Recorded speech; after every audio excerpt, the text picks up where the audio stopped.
오늘 저는 여러분과 함께 나의 사랑, 내 어여쁜 자야라고 하는 제목으로 아가서 2장 10절을 본문으로 하여 설교를 하도록 하겠습니다. 제가 본문을 읽도록 하겠습니다. 나의 사랑하는 자가 내게 말하여 이르기를 나의 사랑, 내 어여쁜 자야, 일어나서 함께 가자. 아멘. 자, 아가서는 우리를 매우 당혹스럽게 만듭니다. 왜냐하면 내용이 전형적 연애 시인데다가 심지어 모든 육체적 오감에 호소하는 에로틱한 성애적 표현이 이제 가득 차 있기 때문입니다. 직선적으로 말해서 아가서는 남녀 간의 성적 사랑을 적나라하게 묘사하고 있습니다. 그래서 중세시대에 어느 한 여자 수도원장은 성경에서 아가서를 빼버렸어요.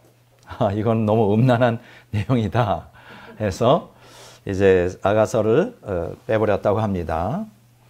자, 아가서에 나타난 술람미 여인의 신체에 대한 솔로몬의 언급을 살펴보면 이 같은 사실을 이제 우리가 알게 됩니다. 한번 예를 들어 볼까요? 머리털은 길라산 기슭에 누운 염소떼 같고, 아가서 6장 5절, 7장 5절에 나오는데 아가서 7장 5절은 특히 머리털을 자주빛이라고 언급하고 있습니다. 자, 아가서 1장 15절, 4장 1절에 보면 눈은 비둘기 같고, 아가서 4장 3절에 보면 입술은 홍색실 같고, 아가서 5장 16절, 7장 9절에 보면 입은 좋은 포도주 같이 심이 달콤하고, 그 아가서 4장 2절과 6장 6절에 보면 이는 목욕장에서 나오는 털 깎인 암양 곧 새끼 없는 것은 하나도 없이 각각 쌍태를 낳은 양 같고, 뭐 들어도 이게 무슨 얘기인지 우리는 잘 모를까요? 그때 당시의 배경을 이해하지 않으면요. 두 뺨은 송류 한쪽 같고, 아가서 1장 10절, 4장 3절, 6장 7절이 나옵니다. 또 아가서 4장 4절, 7장 4절에 보면 목은 상아, 망대 같다. 예, 상아같이 이렇게 이쁘다는 거죠. 예. 아가서 4장 5절, 7장 7절, 8절에 보면 두 유방은 백합화 가운데서 꼴을 먹는 쌍태 어린 사슴 같고 종려나무의 열매 같으며 포도송이 같고, 예. 그 배경 얘기는 더 안 하겠습니다. 나와요, 그 내용이. 자, 아가서 7장 8절에 보면 콧김은 사과 냄새 같고, 아가서 5장 15절에는 다리는 순금 받침에 세운 화반석 기둥 같고 생김새는 레바논 같으며 백향목처럼 보기 좋고, 아마 다리가 희었나 봅니다. 아가서 7장 2절 넓적 다리는 둥글어서 수령공의 손이 만든 구슬개미 같고, 아가서 7장 2절 배꼽은 섞은 포도주를 가득히 부은 둥근 장 같고, 아가서 7장 2절 허리는 백합화로 두른 밀단 같고, 또 아가서 7장 4절 코는 다메섹을 향한 레바논 망대 같고, 아가서 7장 7절 키는 종려나무 같이 이렇게 키 컸나 봅니다. 네. 자, 보세요. 이게 지금 아가서 1장에서 8절에 두루두루 부분이 그 술람미 여인을 솔로몬 왕이 막 이렇게 감탄에 젖어서 묘사하는데 너무나 시적이면서도 약간 음란하지 않나요? 자, 이런 술람미 여인의 신체 각 부분에 대한 솔로몬 왕의 평가는 다음과 같은 감탄으로 분출됩니다. 자, 아가서 7장 6절에 그게 나오죠. 사랑아, 내가 어찌 그리 아름다운지, 어찌 그리 화창한지 즐겁게 하는구나. 이렇게 표현합니다. 자기를 즐겁게 한다는 거예요, 솔로몬 왕을. 여기 보면 첫 번째는 어찌 그리 아름다운지라고 하니, 아름다운지는 육체적 아름다움, 지금 제가 쭉 묘사했잖아요. 아마 클레오파트라보다 더 이뻤나 봐요, 술람미 여인이. 물론 주관적인 평가지만 뭐 양귀비보다 더 이뻤던 것 같습니다. 솔로몬 왕에게는 최고의 미인이었던 것 같아요. 그래서 어찌 그리 아름다운지라는 표현은 이런 육체적인 아름다움을 의미하는 것이고요. 두 번째 나오는 어찌 그리 화창한지, 여기서 화창한지라는 뜻은 나아메트라는 뜻인데 그 원형이 나암이라 그래요. 나암, 이게 뭐냐? 하나님의 거룩에서 뿜어져 나오는 신적 아름다움을 표현할 때 이 표현을 씁니다. 남. 네. 자, 이거 볼 때 술라미 여인은 육체적 아름다움만이 아니라 초월적 아름다움을 지니고 있었다는 걸 이것을 통해 우리가 깨닫게 됩니다. 그래서 우리말 성경에 보면 내 사랑이여 그대가 얼마나 아름답고 얼마나 매혹적인지 이렇게 표현하고 있어요. 그러니까 첫 번째 육체적 아름다움을 표현하고 근데 거기에다가 이러한 신적 아름다움, 초월적 아름다움까지 뿜어내니까 매혹적이죠. 야, 이렇게 되면 사람 미치는 겁니다. 사랑 안 할 수가 없는 거예요. 이게 이제 이러한 술라미 여인의 이 아름다움에 매료되어 정신을 차릴 수가 없는 거죠, 솔로몬이. 그러니까 나를 즐겁게 한다, 기쁘게 한다. 근데 재밌는 게요. 우리 그 개역 개정 한글 성경에는 네, 즐겁게 한다, 나를 즐겁게 한다 그랬는데 개역 성경에는 쾌락하게 하는구나. 자, 그래서 이 본문을 좀 정리해 보면 술라미 여인에 대한 솔로몬의 그 매료된 이 아름답다가 표현하는 것은 술라미 여인의 육체적 아름다움만이 아니라 영혼의 아름다움 때문이다 하는 걸 여기서 발견하게 되고 그것이 바로 술라미 여인에 대한 솔로몬 왕의 사랑을 통해 솔로몬 왕에게 전인적 쾌감, 아까 쾌락이라 그랬죠. 즉 사랑의 환희를 만끽하게 해준다. 이것을 이제 우리가 아가서 7장 6절에서 발견하게 됩니다. 자, 오늘 이 설교를 보면서 야, 이렇게 생각할 거예요. 남자들은 나도 이런 사랑을 한번 해봤으면 좋겠다. 뭐 로망 아닙니까? 인간으로서 그렇지 않아요? 자, 두 남녀의 성애적 묘사로 가득 찬 이 아가서가 이제 문제가 되는 게 뭐냐? 성경 66권의 정경 중에 포함되어 있다는 거예요. 놀랍지 않아요?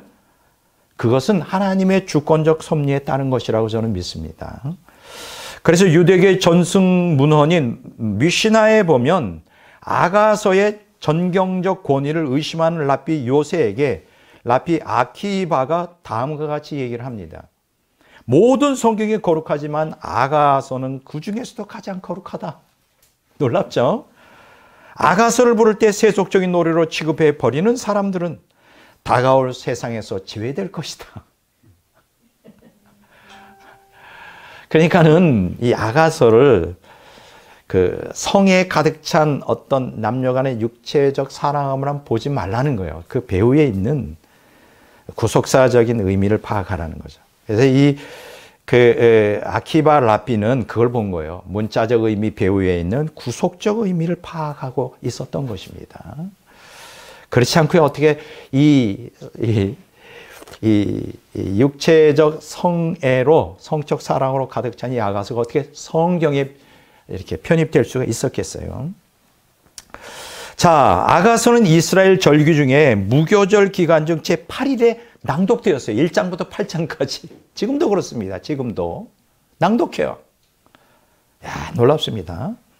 랍비들의 문헌에 보면 아가서는 솔로몬의 청년기, 그러니까 왕이었지만 한참 그 혈기방장한 젊은 청년기에 기록되었고 아마 그때 경험한 것 같아요. 이 술라미 여인의 사랑은. 잠언서는 중년기에 기록되었고 전도서는 그 노년기에 이제 죽음을 앞에 두고 아마 기록했다. 이것이 이제 전통적으로 랍비 문헌이 그렇게 말하는 거예요. 자, 아가서는 전도서와 함께 가장 늦게 정경으로 인정된 책입니다. 아마 문제가 좀 많았나? 이걸 갖다가 정경으로 넣을 것인지 말 것인지 아가서를. 그러다가 맨 마지막에 정경으로 언제 인정됐느냐? AD 90년 얌리야 회의에서 정경에 편입됩니다. 자,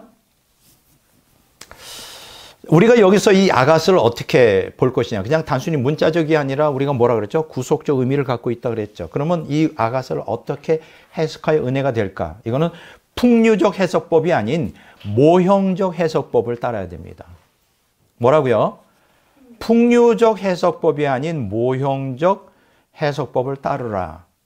그래야 이 아가서가 전하고자 하는 본질적 의미를 파악할 수 있다. 그걸 얘기할 수 있습니다. 자, 그래서 유대교 경전인 미시나나 탈굼 또 탈무드는 이 아가서를 어떻게 해석하느냐. 하나님과 언약 백성 사이의 사랑이다. 이렇게 해석합니다. 맞는 얘기죠. 그리고 기독교 교부인 오리겐, 아타나시우스, 제롬, 아우구스티누스 등은 아가서를 그리스도와 교회의 사랑이다 이렇게 해석합니다. 맞는 얘기죠. 자, 그런데 여기서 이제 문제가 되는 거 있습니다. 여기서 문제가 돼요. 2000년 기독교 역사에서 이 아가서를 해석에 있어서 이 풍요적 해석으로 번역한다는 게 알레고리칼하게 이게 굉장히 문제가 됩니다. 기독교가 아가서에 묘사된 성적 사랑을 잘 들으세요. 영적 사랑으로 승화시켜 풍류적으로 해석하는데 이건 굉장히 문제가 있는 거예요.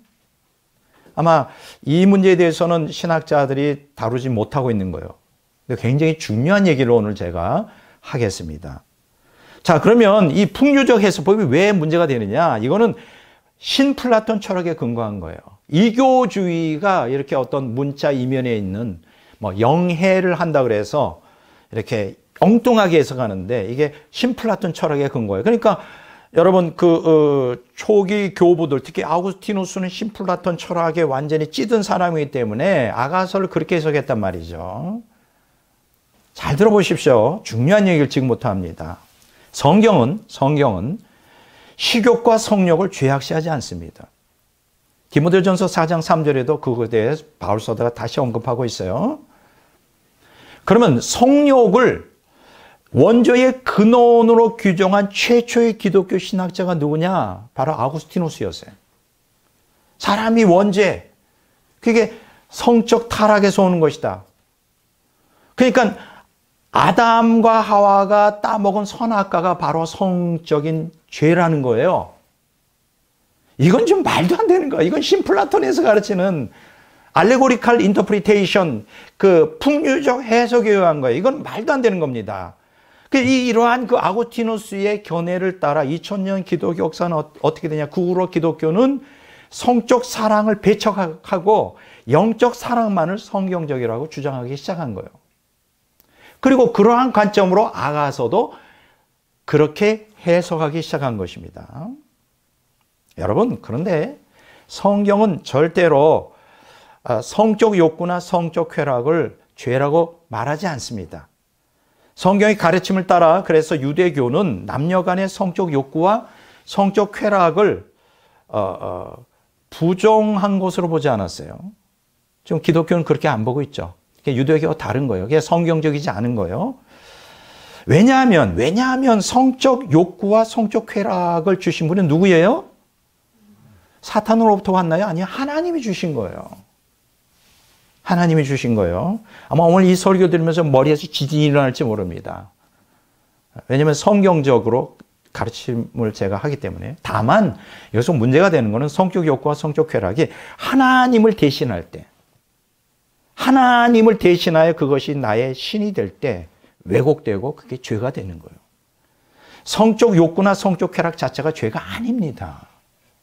이걸 참 우리가 오늘 이 설교를 통해 좀 수정했으면 좋겠어요. 이런 측면에서 아가서를 솔로몬 왕과 술람미 여인 사이의 성적 사랑을 배제하고 하나님과 언약 백성의 영적 사랑만을 부각시키는 것은 아가서의 기록 목적이 아닙니다. 잘 들으세요.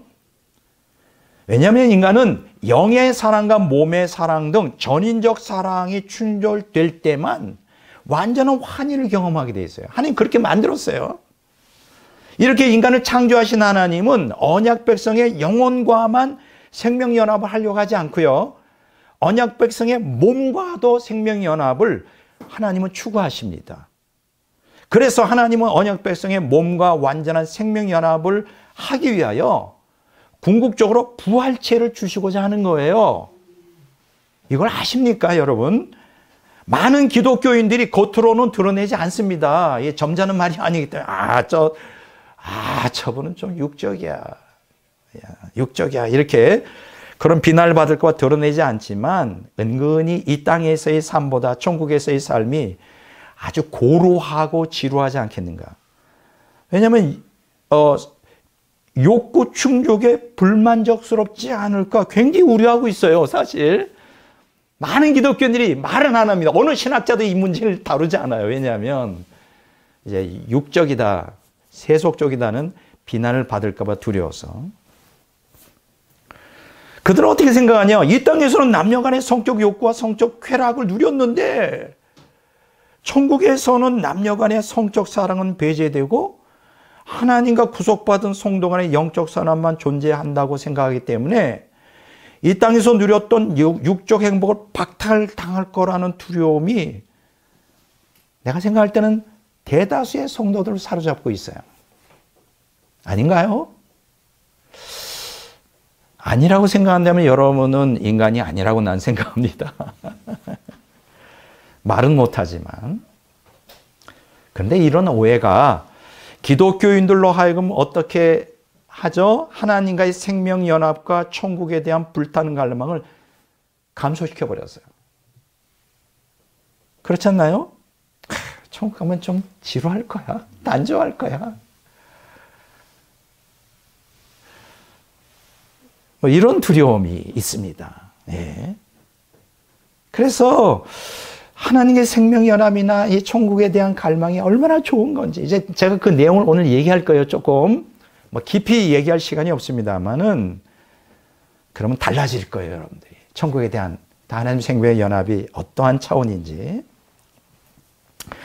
성도들에게 천국에서의 삶이 남녀 간의 사랑과 성적 결합을 통한 육적 쾌락과 희열보다 못하다면 우리가 천국을 갈망하고 고대해야 할 이유가 뭐가 있습니까? 그거보다 못하다면. 안 그렇습니까? 제 경험을 한번 얘기해 드릴게요. 제가 요새 계속 이제 설교하는 가운데 제 간증을 하다 보니까 어떤 분들이 오해할지 몰라요. 백 목사는 매일매일 영적 체험을 하는구나. 아니에요. 그냥 평범하게 그냥 하나님과 믿는 신앙생활하는데 가끔 한 번씩 제가 의도하지 않게 하나님이 일방적으로 경험을 하게 하시니까 경험하는 거지. 저 매일 뭐 환상 보거나 매일 뭐 음성 듣거나 매일 불 체험하는 거 아닙니다. 제가 미국 이제 유학 생활 10년을 끝내고 그 이후에서 6개월간 막 죽자 사자 제 소명을 다시 재확인하기 위해서 6개월간 기도했다 그랬잖아요. 근데 기도한 후에 어느 날 부흥회를 참여하는데 강력한 성령의 불을 체험합니다. 아마 제가 인생 가운데 그렇게 강력한 불을 체험한 적이 없었던 것 같아요. 근데 그 정도가 어느 정도냐면 성령께서 제 영혼만이 아니라 육체를 완전히 장악하시는데요. 제가 그때 무엇을 경험했느냐. 이건 경험한 사람만 합니다. 이건 말로 표현이 잘 안 돼요.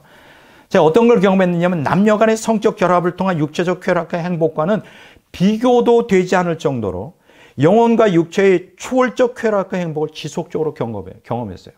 몇 달 동안. 사람 미치는 거지. 예? 이거는 제가 말로 표현이 안 됩니다. 그냥 이렇게 설명하는 것 뿐이에요. 이런 경험을 했다. 근데 저는 경험했기 때문에 알아요. 그 황홀경이 어떠한 그 쾌락과 행복이 어떠한 종류인지를 비교가 안 돼요. 남녀 간에 다시 얘기합니다. 육체적 결합을 통한 성적 쾌락 행복이 나쁘다는 게 아니에요. 그것도 사실은 인간이 추구하는 어떤 면에서는 정말로 정말 우리를 행복하게 하는 그런 경험이죠. 그게 나쁜 건 아니에요. 근데 그것과 비교가 안 돼요.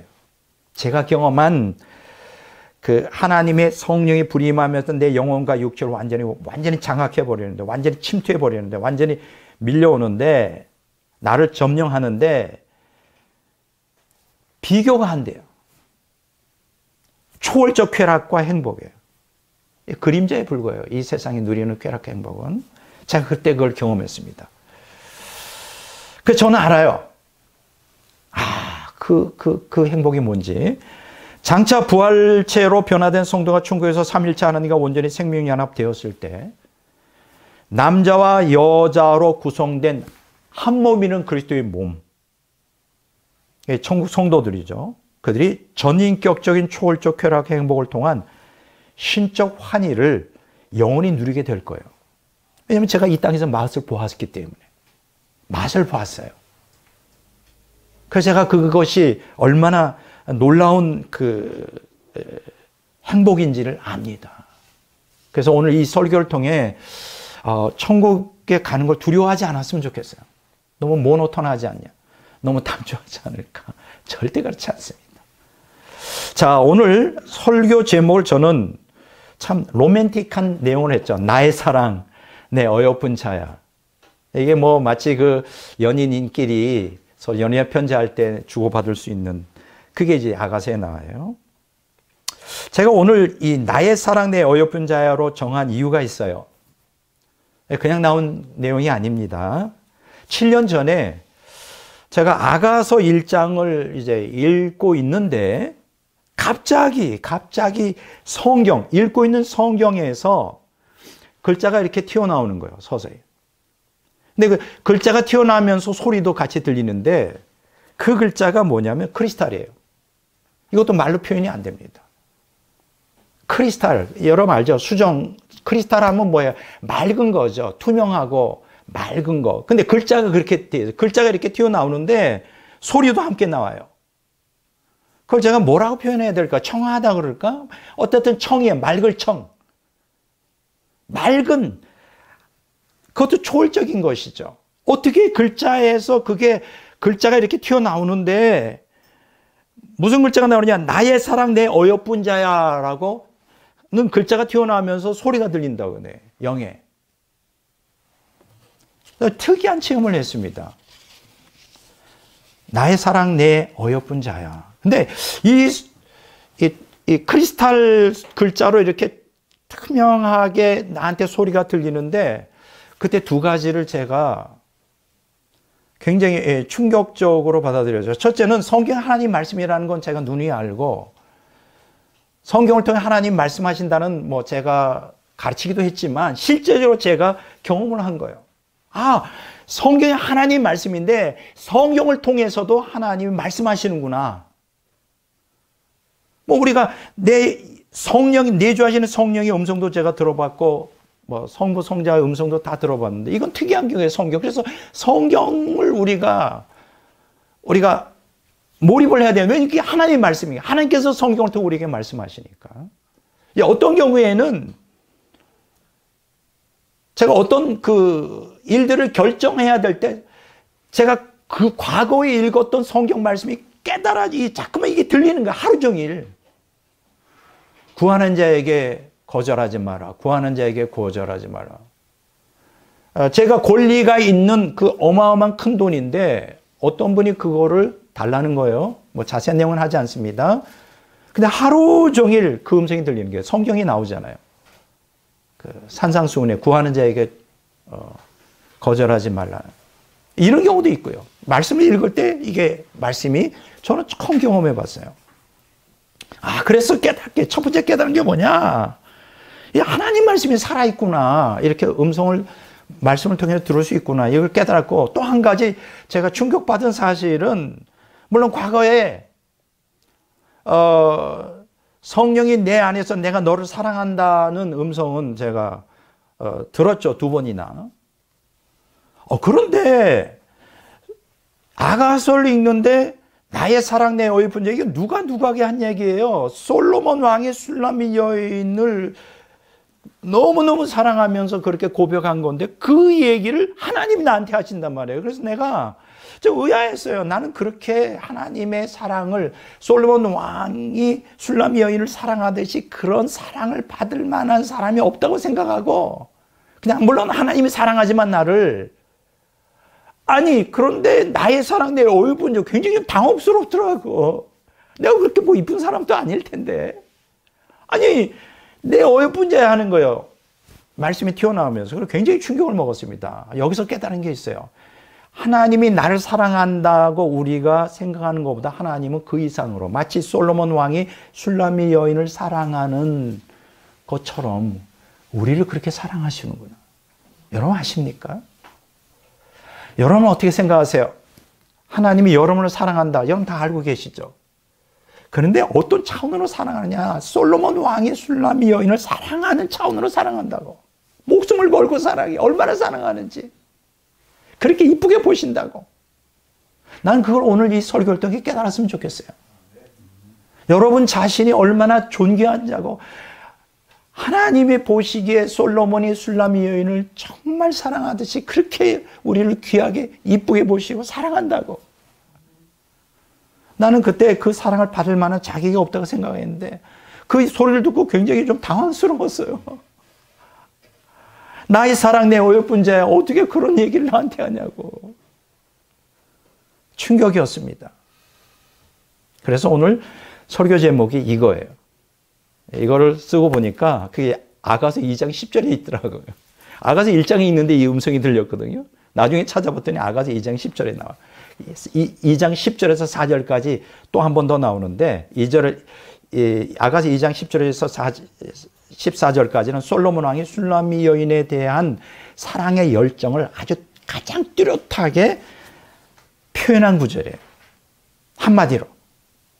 이제 오늘은 사실 아가서를 제가 구조 분석을 하는데 너무 분량이 많아서 다음번 설교를 하려고 합니다. 그래서 아가서 1장부터 8장까지 잘 될지는 모르지만 오늘은 제가 아가서를 읽으면서 핵심적으로 깨달았던 말씀을 간단하게 제가 오늘 소개해 드리려고 그래요. 첫째는 뭐냐? 아가서에 흐르는 언약 백성을 향한 하나님 사랑의 특성이에요. 다시 아가서에 흐르는 언약 백성을 향한 하나님 사랑의 특성. 왜 솔로몬 왕은 그때 솔로몬 왕은 왕이었거든요. 그때 비빈이 한 300이고 부인도 많았고 그런데 왜 굳이 이 슐라미 여인을 그 모든 여인들 가운데 최고로 사랑했을까? 나의 사랑 내 어여쁜 자야 라고 고백했을까? 궁금하지 않아요? 그냥 단순히 이쁘기만 그랬을까? 육체적인 미모 때문에 이쁜 여자들은 많았어요. 그때 당시에. 솔로몬 왕이 한두 명의 부인이 있었어요. 많았다고. 다 이쁜 여자들 다 데려다가 자기 부인으로 삼았는데 왜 유독 슐라미 여인을 그렇게 사랑했을까? 그 답을 우리가 아가서 1장 7절, 3장 1절, 2절, 3절, 4절에 나와요. 슐라미 여인이 솔로몬을 향해 어떤 사랑을 했느냐면 이렇게 표현되어 있습니다. 내 마음으로 사랑하는 자야. 다른 여자들은 왕이니까 그냥 잘 보이기 위해서 겉으로만 사랑하는 척 했지만 이 슐라미 여인은 진짜 솔로몬을 사랑했어요. 그래서 이렇게 표현해요. 내 마음으로 사랑하는 자야. 내 마음으로 사랑하는 자야. 그러니까 마음에서 우러나오는 진실한 사랑. 사람은 알잖아요. 영적인 존재라. 그 사람이 나를 진짜 마음으로 사랑하지 않단 말이에요. 이거를 솔로몬이 캐치한 거예요. 마음에서 우러나는 진실한 사랑을 슐라미 여인은 솔로몬 왕을 왕이기 때문에 사랑한 게 아니에요. 진짜 남자로서 연인으로서 사랑한 거예요. 이걸 한 거예요. 자, 그런데 이러한 슐라미 여인의 진실한 사랑은 세 가지 사실을 통하여 솔로몬 왕으로 하여금 슐라미 여인을 어여쁜 자라고 고백하게 만듭니다. 그 세 가지가 뭘까요? 첫째가 뭐냐? 슐라미 여인의 순결이에요. 아가서 1장 15절에 보면 내 사랑아 너는 어여쁘고 어여쁘다. 내 눈이 비둘기 같구나. 여기서 누가 얘기하는 거예요? 슐라미 여인을 향해 솔로몬이 그렇게 얘기하는 거예요. 내 사랑아 너는 어여쁘고 어여쁘다. 내 눈이 비둘기 같구나. 아가서 4장 1절. 슐라미 여인을 솔로몬 왕이 이쁘게 보는 것은 내 눈이 비둘기 같다는 게, 비둘기 우리가 뭘 상징하죠? 순결이죠. 순결이에요. 순결한 거예요. 이 슐라미 여인의 마음이 순결한 거예요. 하나님은 그걸 기대하죠. 우리에게 순결을 원합니다. 이 세상에서. 둘째, 슐라미 여인의 완전이에요. 이 순결은 완전과 연결되는데 아가서 4장 7절에 보면 나의 사랑 너는 어여쁘고 아무 흠이 없구나. 완전하다는 거예요. 아무 흠이 없구나. 아가서 5장 2절 나의 누이 나의 사랑 나의 비둘기 보세요. 나의 완전한 자야. 아가서 6장 9절 내 비둘기 내 완전한 자는 하나뿐이로구나. 너 하나다. 수많은 여자들이 내 주변에 있지만 너야말로 완전한 자야. 흠이 없어. 그러니까 이 순결이라는 건 뭐예요? 그게 완전으로 이어지잖아요. 흠이 없어요. 온전해요. 100%. 우리를 향해 하나님도 그걸 원하지 않을까요? 너는 내 앞에서 완전하라. 우리는 하나님은 물론 사랑하지만 우리가 완전하지 못한 것 같아요. 너무나 세상을 사랑해요. 순결하지 못해. 그래서 우리에게 회개가 필요한 거죠. 하나님이 이런 사랑을 갈망하지 않을까요? 셋째, 술람미 여인의 향기예요. 아가서 2장 1절 2절에 나는 샤론에 수선하여 골짜기의 백합화로다. 여자들 중에 내 사랑은 가시나무 가운데 백합화 같도다. 쉽니다. 전반부는 술람미 여인이 솔로몬 왕에게 고백하는 자기 자신의 정체성에 대해서 고백하는 거고, 골짜기에 백합화 같대 자기가. 거기에 화답하여 솔로몬 왕이 술람미 여인을 향해 여자들 중에 내 사랑은 가시나무 가운데 백합화 같도다. 여러분, 골짜기의 백합화는 뭡니까? 골짜기에 처박혀 있어요. 누가 알아주지 않아. 그러니까 백합화는 참, 여러분, 골짜기의 백합화가 뭐예요? 아무도 알아주지 않는 거예요. 한 구석에 피었다가 그냥 질 수밖에 없는. 자기가 그런 거예요. 그런데 백합화야. 그랬더니 솔로몬이 뭐라고 화답하느냐면 술람미 여인을 가시나무 가운데 백합화라고 그랬어요. 가시나무가 많아. 근데 백합화가 피려면 얼마나 힘들겠어요. 이 세상의 가시 같은 더럽고 타락한 완전하지 못한 이 세속화된 세상에서 백합화처럼 가시나무 가운데 백합화처럼 그걸 발견한 거예요. 솔로몬이 술람미 여인에게서.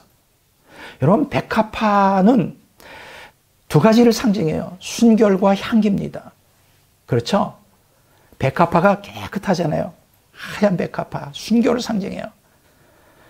여러분, 여기서 순결하다, 완전하다는 게 이 엄격한 의미가 아니에요. 거기서 향기를 바라는 거예요. 내가 생각할 때 모르겠어요. 저는 꽃 전문가가 아니기 때문에 백합화보다 더 향기로운 꽃이 있는지는 난 모르겠는데 내가 경험한 향기 중에는 백합화가 제일 짙은 것 같아요. 취해. 그래서 심지어 이런 얘기 있죠. 백합화에 취해 죽는다. 그걸 방 안에 놓으세요. 얼마나 짙은지 몰라. 여러분, 성도들이 하나님 앞에서 거룩과 완전을 추구할 때 세상 사람들이 알아주잖아요. 골짜기 백합화처럼. 그렇잖아요. 누가 알아줘? 내가 거룩하고 완전을 추구한다. 주님 뜻대로 산다면 누가 알아주냐고. 제가 복음을 전하고 거룩한 송환을 추구한다고 누가 제 말씀에 귀를 기울여요? 기울이지 않지. 그렇지만 가는 거예요. 산꼭해 백합화 성도들이요. 그런 노래 있잖아요. 산꼭해 백합화 성도들이요. 그렇죠? 여러분과 제가 누가 알아준다고 거룩하고 완전한 삶을 사는 게 하나님 앞에서 골짜기의 백합화처럼. 그렇지만 가시나무 가운데 백합화. 독이야 청청한 거예요. 다 믿는 성도들이 다 타락하여 세상을 사는 우리는 그렇게 하면 안 된다. 하나님은 그걸 원하는 거예요. 가시나무 가운데 백합화처럼. 바로 술람미 여인이 그러한 삶을 살기 때문에 솔로몬이 그렇게 사랑한 거예요. 성도들이 하나님 앞에 거룩과 완전을 추구할 때 그리스도의 신적 향기를 바라요. 하나님께 영광 돌리는 삶을 살게 돼요. 그가 어디에 있든 간에 알아주든 알아주지 않든. 왜냐하면 가시나무 가운데 백합은 도드라지잖아요. 언젠간 드러나게 돼 있어요. 그리스도의 향기, 영광이. 이것이 하나님께서 성도들을 아름답다고 평가하는 기준입니다. 술람미 여인의 순결, 술람미 여인의 완전, 술람미 여인의 향기, 비둘기와 백합화 같은, 골짜기의 백합화, 가시나무 가운데 백합화 같은 이러한 이 술람미 여인을 솔로몬이 사랑 안 할 수가 있나요? 하나님이 그런 사람을 사랑 안 할 수가 있냐고. 그래서 하나님은 거룩과 완전을 추구하는 언약 백성을 향하여 뭐라고 고백할까요? 나의 사랑, 내 어여쁜 자야. 이렇게 고백하는 거예요. 참 너무 마음에 너무 행복하죠? 이런 고백을 들으면. 자, 두 번째. 여러분들이 아가서 1장부터 8장까지 쭉 훑어보다 보면 어떤 탁 튀어나오는 문장들이 3개가 나옵니다. 특이해요. 그래서 제목을 아가서에 흐르는 하나님을 향한 언약 백성 사랑의 특성. 언약 백성 사랑의 특성이 뭘까? 하나님을 향한. 아가서에 기록된 솔로몬 왕에 대한 술람미 여인의 사랑이 시간의 흐름과 더불어 이기적 사랑에서 이타적 사랑으로 변한 걸 발견하게 됩니다. 아, 놀라워요.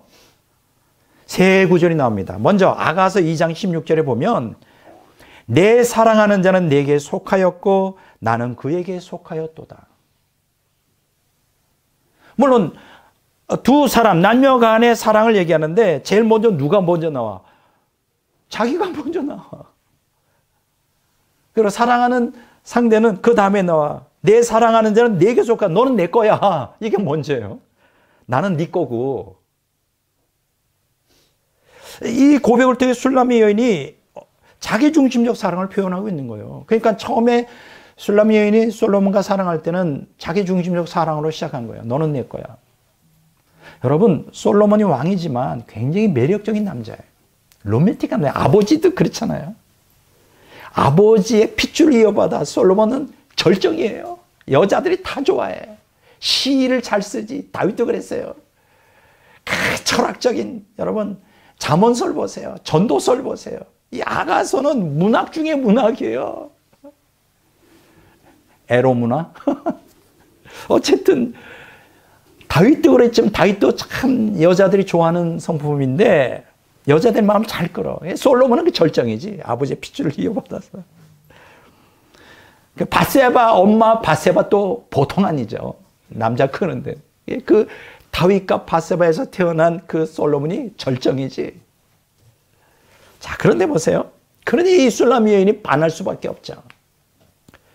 내 사랑하는 자는 내게 속하였고 나는 그에게 속하였다. 이렇게 자기중심적 사랑을 표현해요. 그런데 시간이 흘러갑니다. 정말 시간이 흘러가는데 점점 술람미 여인이 솔로몬을 정말 사랑해요. 깊이 사랑에 빠져. 그래서 아가서 6장 3절에 이렇게 표현했어요. 나는 내 사랑하는 자에게 속하였고 내 사랑하는 자는 내게 속하였으며. 바뀌죠? 바뀌어요, 순서가. 술람미 여인은 솔로몬 왕 중심적인 사랑을 표현하고 있습니다. 6장 3절에서. 그 다음에 마침내 아가서 7장 10절에는 이렇게 표현하고 있어요. 나는 내 사랑하는 자에게 속하였다. 속하였다. 자기가 없어져 버려. 이걸 뭐라고 말하는지 알아요? 모라적 사랑이라고 해요. 모라적. 몰아라는 건 자기를 잊어버린다. 이거 진정한 사랑이죠. 여러분, 우리가 하나님을 사랑하든 인간을 누굴 사랑하든 진짜 사랑하잖아요. 자기를 돌보지 않아요. 이해관계를 따지지 않아요. 무조건적으로 나갑니다. 이게 바로 술람미 여인이 솔로몬을 향한 사랑이 이렇게 발전해 나가는 거예요. 모라적 사랑으로. 나는 내 사랑하는 자에게 속하였도다. 자기는 그냥 죽어도 좋다는 거예요. 솔로몬을 그냥 사랑하다가. 솔로몬이 나의 전부가 됐다는 거예요.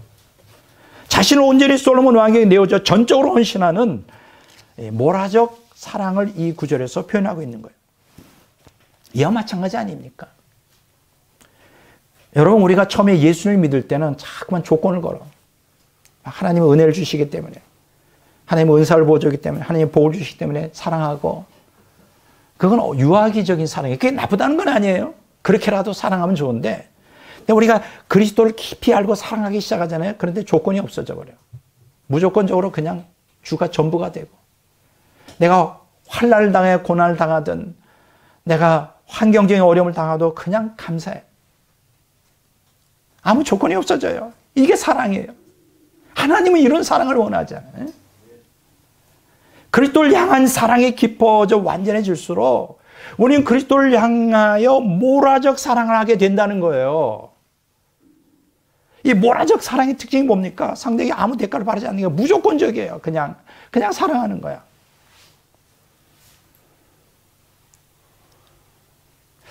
하나님은 우리를 모라적 사랑으로 대하셔요. 그렇잖아요? 자기 아들을 다 주시고 자기 목숨 다 주시고 천국까지 다 주시려고 하잖아요. 좋은 거 다 주려고 그러잖아요.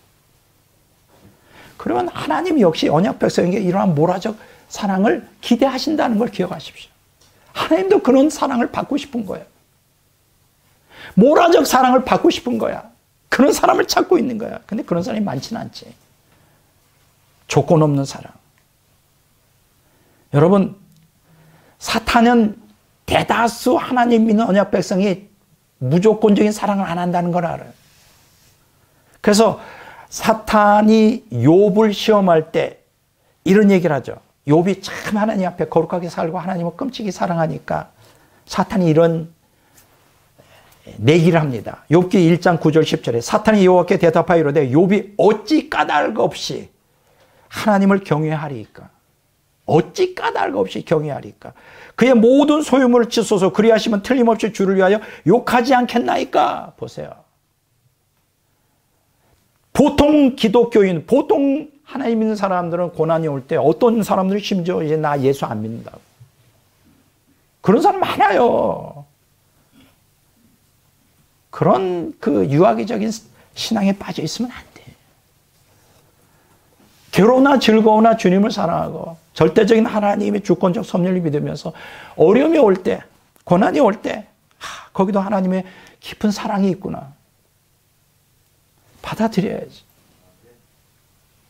대다수 기독교인들이 이 모라적 사랑을 못해. 왜냐하면 성화가 안 돼 있으니까. 하나님은 이러한 모라적 사랑을 원하신다. 바로 이 술람미 여인이 솔로몬 왕을 향한 이러한 모라적 사랑. 대단한 것입니다. 그러니 솔로몬이 사랑 안 할 수 있냐고. 그런 여자를. 세 번째, 끝이에요. 아가서에 예시된 인간 구속에 대한 하나님의 원대한 계획.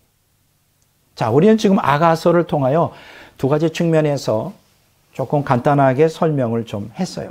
자, 그러면 성경 전체에서 자, 이 아가서를 우리 마음에 두고 하나님의 어떤 프로젝트를 갖고 있는가 한번 생각해 봐야 되지 않겠어요? 아가서에 예시된 인간 구속에 대한 하나님의 원대한 계획이 무엇일까? 그것은 먼저 구약 성경에서 언약 백성을 뭐라고 하나님 표현하느냐? 하나님의 아내라고 표현해요. 파격적이죠? 피조물인 인간을 언약 관계를 맺고 그 인간을 나의 아내다라고. 그러니까 이 말은 하나님께서 언약 백성에게 남편이 되고 싶은 거지. 그러니까 남편과 아내의 관계를 맺고 싶은 거예요. 야, 놀랍지 않아요? 이 창조주께서 피조물의 인간을 아내로 맞이하고 싶다는 거예요. 남편 역할을 하고 싶다는 거예요. 종이 아니라, 하인이 아니라 아내로. 성경에, 구약 성경에 이런 구절이 많이 나와요. 이사야서 54장 5절, 6절, 예레미야 2장 1절, 2절, 3장 1절, 14절, 20절, 31장 32절, 에스겔서 16장 8절, 32절, 45절, 23장 4절, 37절, 호세아서 2장 2절, 7절, 16절 이런 데 보면 쭉 나와요. 남편과 아내의 관계에 대해서 쭉 얘기합니다. 내가 너희 남편이다. 너희는 내 아내야. 뭐 이런 표현합니다. 그 다음에 신약 성경에 보면 눈에 확 들어오는 구절이 어디냐? 에베소서 5장 21절 33절에 보면 바울 사도가 남편과 아내의 관계를 언급합니다. 남편은 아내를 사랑해야 되고 아내는 남편에게 순종하라. 그러면서 이것을 그리스도와 교회에 대입시키고 있어요. 그러니까 그리스도를 남편으로 교회를 아내로 묘사하고 있는 거예요. 바울 사도가. 뭐 세례 요한이 요한복음 3장 29절에도 그 표현했고 그것과 더불어 고린도후서 11장 2절에 보면 다음과 같이 바울 사도가 덧붙입니다. 내가 하나님의 열심으로 너희를 위하여 열심을 내노니 내가 너희를 정결한 처녀로 한 남편인 그리스도께 드리려고 중매함이로다. 여기서도 바울 사도가 표현하잖아요. 정결한 처녀로서 그리스도 남편 되시는 그리스도에게 중매하는 거예요. 남편과 아내로 만드는 것이 바울 사도의 목적이었단 말이에요. 자, 이런 바울 사도의 열망이 언제 성취될까요? 1차적으로는 그리스도가 재림할 때 성취되고요. 2차적으로는 영원한 천국, 그러니까 새 예루살렘 성이 완성될 때 이제 마침내 2차적으로 성취되게 돼 있어요. 조금 더 자세히 한번 볼까요? 자, 남편과 아내로서의 이러한 결합. 이게 제 첫 번째 1차적 성취는 어린 양의 신부로서 표현되고 있어요. 어린 양의 결혼식 때 어린 양의 신부. 이거 그리스도의 재림 때 부활된 성도와 그리스도가 결합하는 거예요. 자, 요한계시록 19장 7절 8절에 이렇게 표현됩니다. 어린 양의 혼인기약에 이르렀고 그의 아내가 자신을 준비하였으므로 그에게 빛나고 깨끗한 세마포를 입도록 허락하셨으니 이 세마포 옷은 성도들의 옳은 행실이로다. 요한계시록 19장은 뭡니까? 바로 예수 그리스도의 재림에 대한 얘기가 나와요. 그러니까 예수 그리스도가 재림할 때 부활 사건이 일어나고 그때 어린 양의 결혼식이 성도들과 그리스도 남편으로서 성도 아내와 그리스도 남편의 결합이 되어버려요. 아, 신비합니다. 우리는 그걸 아직 경험해 보지 못했잖아요. 성령을 통하여 아까 제가 간증한 것들은 살짝 좀 경험했지만 부활체를 입고 재림하신 그리스도와 하나가 될 때, 남편과 아내로서 그리스도와 교회가 하나가 될 때 그 환희는 어떤 것일까? 너무 기대가 되는 거예요. 그래서 그리스도의 재림을 기다리는 거예요. 그리스도의 재림을 왜 기다릴까요? 부활체를 입는 것과 그 그리스도가 올 때 우리가 결혼하는 거예요. 여러분은 그렇지 않겠어요? 남녀 간에 있어 서로 너무 사랑해. 연애를 하는데 너무 사랑하는데 너무 사랑하면 어떤 걸 갈망하자? 결혼하기를 원하자. 이 결혼식이라고 하는 것, 사랑하는 사람과 함께 결혼한다는 건 그는 인생의 최고의 행복이 아닐까요? 난 그렇게 생각해. 그게 바로 그리스도가 오시는 날이에요. 주여 어서 오시옵소서. 두 번째, 2차적 성취가 있습니다. 어린 양의 아내예요. 아까는 1차적 성취가 그리스도 재림할 때 어린 양의 신부로, 어린 양의 결혼식이라면 어린 양의 아내, 어린 양의 결혼 생활이 언제일까요? 영원 천국의 새 예루살렘의 완성과 함께 완전히 삼일체 하나님과 우리가 결합이 되므로 결혼 생활이 영원히 지속되는 거예요. 요한계시록 21장 9절 10절에 이렇게 나와 있어요. 내가 신부 곧 어린 양의 아내를 내게 보이리라 하고, 보세요. 성령으로 나를 데리고 크고 높은 산으로 올라가 하나님께로부터 하늘에서 내려오는 거룩한 성 예루살렘을 보이니. 그러니까 새 예루살렘 성을 어떻게 표현했냐? 신부 어린 양의 아내를 표현해서 하고 있어요. 아니, 그리스도인을 어린 양의 아내, 어린 양의 신부라고 그러는데 새 예루살렘 성이 왜 어린 양의 아내가 될까? 이게 자세한 얘기를 제가 할 시간은 없지만 새 예루살렘 성은 누구로 구성되어 있어요? 천국인데 천국은 천국적 문화와 문명이 구성되어 있어요. 인간에게는 문화와 문명이 필요하잖아요.